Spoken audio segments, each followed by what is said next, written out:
Svake godine hiljade ljudi postaju žrtve nasilnih zločina. Ali da li ste se ikada zapitali kako nasilnici biraju svoje žrtve? Kako znaju da ciljaju koga i kada? Odgovori bi vas mogli iznenaditi. I zato, dobrodošli u umetnost odabira žrtve.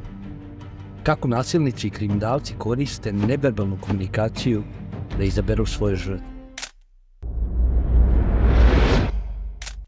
1980. godina dr. Ralph Grayson i dr. Jerry Stein proveli su revolucionarnu studiju da vide kako počinioci biraju svoje žrtve. Grupa od preko 60 pojedinaca izabrana nasumično i snimana 3 dana, dok su hodali kroz jedan od najopasnijih oblasti u New Yorku, poznat po visokoj stopi incidenata i napada. Nakon toga snimci su pokazani 12 zatvorenika koji su bili u visoko čuvanom zatvoru, osuđeni za napad na strance i koji su izabrani na osnovu njihove inteligencije i verbalne veštine. Od zatvorenika je zatraženo da daju detaljnu procenu od svakog od evidentiranih pojedinaca, a njihove procene su korišćene za izradu škale za ostale zatvorenike koji će prolaziti dalje istraživanje. Ovu drugu grupu činile su 53 zatvorenika sa osudama u rasponu od običnog napada do silovanja i ubistava nepoznatih ljudi. Počinioci često koriste neverbalnu komunikaciju da identifikuju potencijalne žrtve koje su ranjive i koje će se manje verovatno odupreti njihovim napadom. Neverbalna komunikacija se odnosi na upotrebu govora tela, izraza lica i drugih neverbalnih znakova za prenošenje poruka i emocije. Počinioci su naučili da koriste razne neverbalne znakove da procene ranjivost osobe koju žele da napadnu.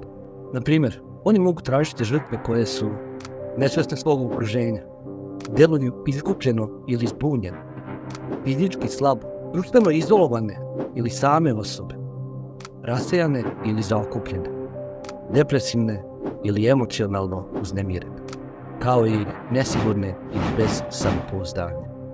Ovakva ponašanja, govor tela i neverbalni znakovi su davali znakove počiniocima da su oni lake mete. Studija je pokazala da se napadači uglavnom upuštaju u nešto što se naziva testiranje na meti ili intervjuisanje. Ovo testiranje može da pruži napadaču dovoljno informacija o ranjivosti žrtve i o tom koliko će se verovatno odupreti napadu. To uključuje uključivanje neobavezan razgovor ili pitanje za pravac, jer time testiraju spremnost te osobe da stupe u kontakt sa nepoznatom osobom ili njenog nivoa asertivnosti. Korištenjem ovih taktika, počinioci mogu da identifikuju i ciljaju žrtve za koje je manje verovatno da će se odupreti. Studija koju su proveli Grayson i Stein otkrila je šokantnu činjenicu. Čak 90% od izabranih zatvorenika koji su počinili od manjih napada do silovanja i ubistava uvijek je biralo istu metu. Studija Grayson i Stein ima važne implikacije za sprečavanje i reagovanje na nasilne zločine. Svjesni ovih taktika, svi pojedinci mogu naučiti da prepoznaju potencijalne prijetnje i preduzmu korake da se zaštite od nasilja. Strategije za sprečavanje nasilnih zločina uključuju povećanje javne svijesti o taktikama koje koriste napadači i podučavanje pojedinaca kako da upotrebe svoj govor tela i neverbalnu komunikaciju, kao i da prepoznaju istu i reaguju na potencijalne prijetnje. Umetnost selekcije žrtava je mračan i misteriozan svijet koji možda nikada nećemo u potpunosti razumjeti, ali osvetljavanjem ovih informacija, sticanjem znanja u neverbalnoj komunikaciji i korištenjem iste, sopstvenim unapređivanjem, možemo preduzeti korake da zaštitimo sebe i našu zajednicu. Studija Grayson i Stein jeste kritikovana zbog male količine uzoraka, ali ona naglašava važnost svijesti o svom okruženju i neverbalnim signalima koje šaljete. Zapamtite, napadači traže žrtve kojima je govor tela slab, koji izgledaju rasejano, ranjivo i nisu svjesni svog okruženja.